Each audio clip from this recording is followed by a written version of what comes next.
Assalamualaikum warahmatullahi wabarakatuh. Saya Abdul Razak Putra Wahyudi, mahasiswa dari Kesmas semester 4, ingin mempresentasikan tentang kepribadian manusia.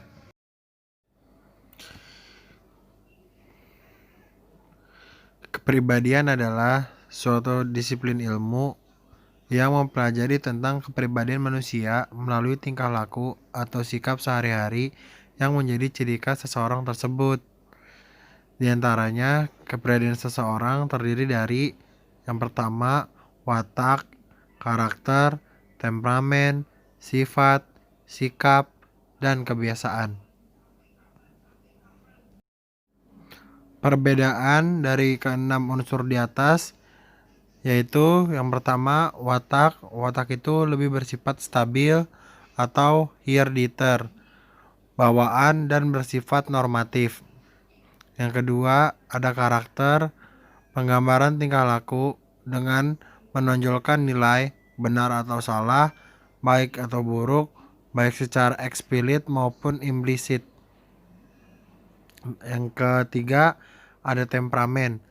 Temperamen adalah gejala karakteristik dari sifat emosi individu, termasuk mudah tidaknya terkena rangsangan emosi, kekuatan, serta kecepatan beraksi. Kualitas kekuatan suasana hatinya. Gejala ini tergantung pada faktor konstitusional dan terutama berasal dari keturunan.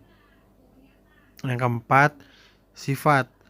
Sifat ini seperti sistem neuropsikis yang digeneralisasikan dan diarahkan dengan kemampuan untuk menghadapi bermacam-macam perangsang secara sama, memulai serta membimbing tingkah laku adaptif dan ekspresif secara sama.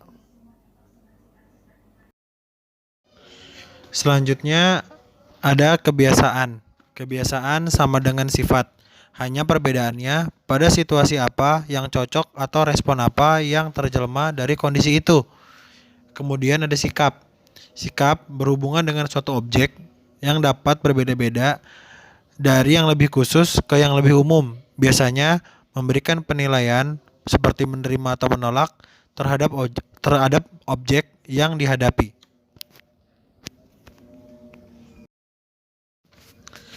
Menurut filsafat Yunani, tubuh manusia terdiri dari 4 unsur. Yang pertama, ada tanah, air, api, dan udara.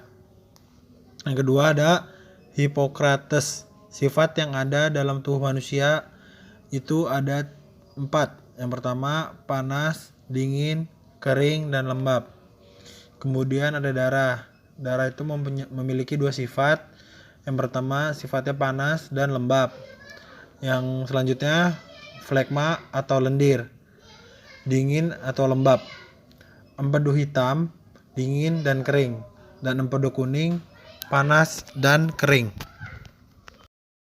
Selanjutnya, Hippocrates membagi kepribadian manusia.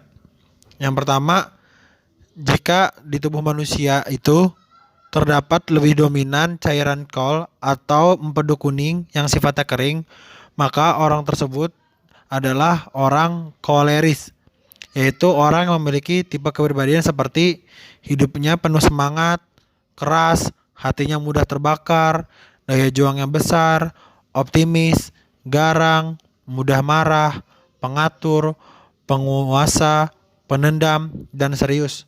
Itu adalah ciri-ciri dari orang koleris. Selanjutnya, jika orang tersebut memiliki dominan cairan, yaitu cairan melankol atau empedu hitam yang sifatnya basah, maka orang tersebut adalah orang melankolis, yaitu orang yang memiliki tipe kepribadian mudah kecewa, daya juang kecil, muram, pesimistis, penakut, dan kaku, seperti introvert.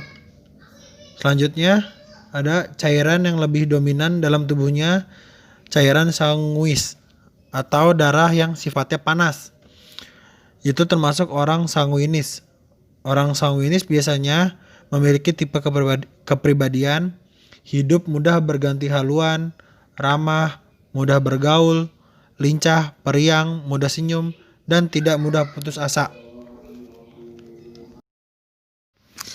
Selanjutnya, jika seseorang tersebut di dalam tubuhnya lebih dominan cairan plekma atau lendir yang sifatnya dingin, maka orang tersebut tergolong dari ciri-ciri orang plekmatis, yaitu orang yang memiliki tipe kepribadian tidak suka terburu-buru, tenang, tidak mudah dipengaruhi, setia, dingin, santai, dan sabar. Ciri-ciri kepribadian. Ciri-ciri kepribadian itu ada 5. Yang pertama, dia bersifat umum. Yang kedua, bersifat khas. Yang ketiga, berjangka waktu lama. Yang keempat, bersifat kesatuan. Dan yang kelima, bisa berfungsi baik atau buruk. Selanjutnya, ada faktor yang mempengaruhi kepribadian seseorang. Yang pertama, itu ada faktor intrinsik. Yang kedua, ada faktor ekstrinsik. Faktor intrinsik itu berasal dari dalam diri orang tersebut, seperti sikap, bakat, kemampuan, minat, afektif, dan kebutuhan. Selain itu, ada faktor ekstrinsik yang berasal dari luar orang tersebut, seperti sosialisasi terhadap lingkungannya, budaya di sekitarnya, belajar dibagi menjadi 2, yaitu belajar dengan pengalaman hidup dan belajar setelah pengalaman hidup menjadi introspeksi diri.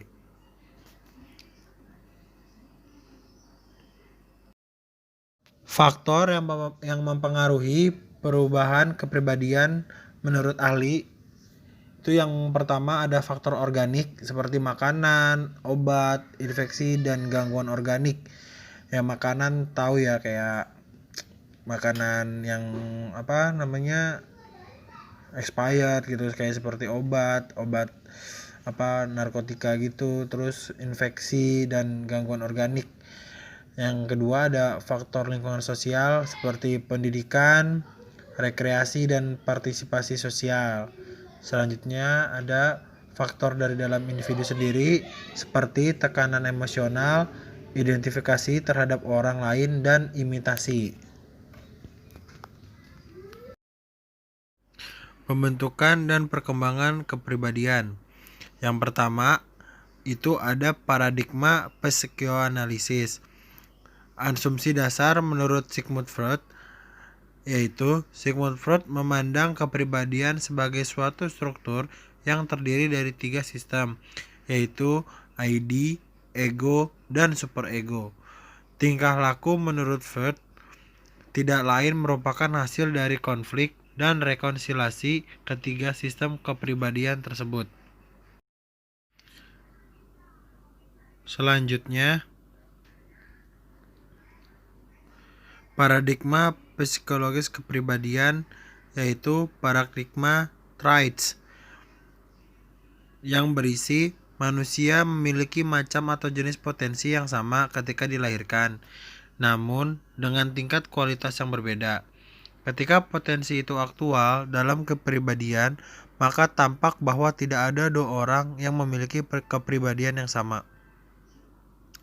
Traits membuat kategori-kategori menempatkan orang dalam tipe-tipe tertentu, memilih unsur pembeda yang fungsional, dan mengabaikan unsur pembeda yang tidak perlu. Banyak berguna pada berbagai bidang, seperti meramalkan keberhasilan atau kegagalan. Seseorang dapat bidang tertentu, memilih atau menempatkan orang yang tepat pada tempat yang tepat.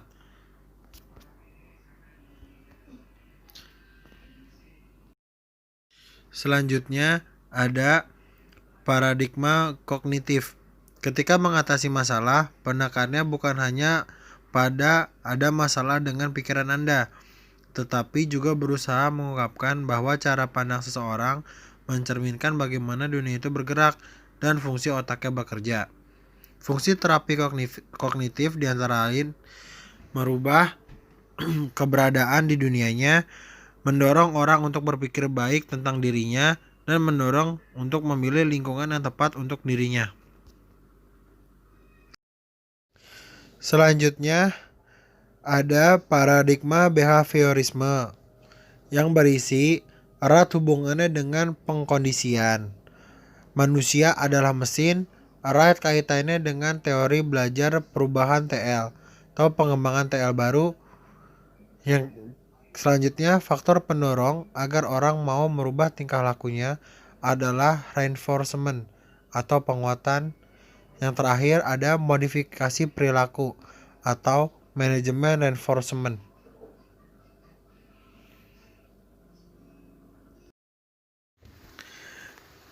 Health personality menurut IB Hurlock tahun 1986 adalah: yang pertama, mampu menilai diri secara realistik. Yang kedua, mampu menilai situasi secara realistik. Yang ketiga, mampu menilai prestasi yang diperoleh secara realistik. Yang keempat, menerima tanggung jawab. Yang kelima, kemandirian. Yang keenam, dapat mengontrol emosi. Yang ketujuh, berorientasi tujuan. Yang ke-8, berorientasi keluar. Yang ke-9, penerimaan sosial. Yang ke-10, memiliki filsafat hidup. Yang terakhir, berbahagia. Selanjutnya ada kepribadian tidak sehat menurut E.B. Hurlock juga tahun 1986.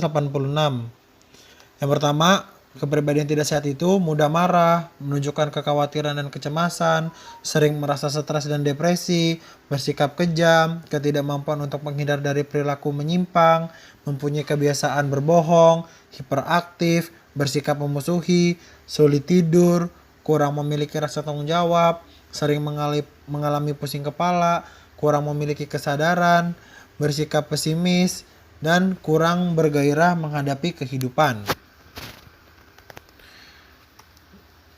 Ya, terima kasih. Mungkin itu aja presentase dari saya. Kurang lebihnya mohon maaf.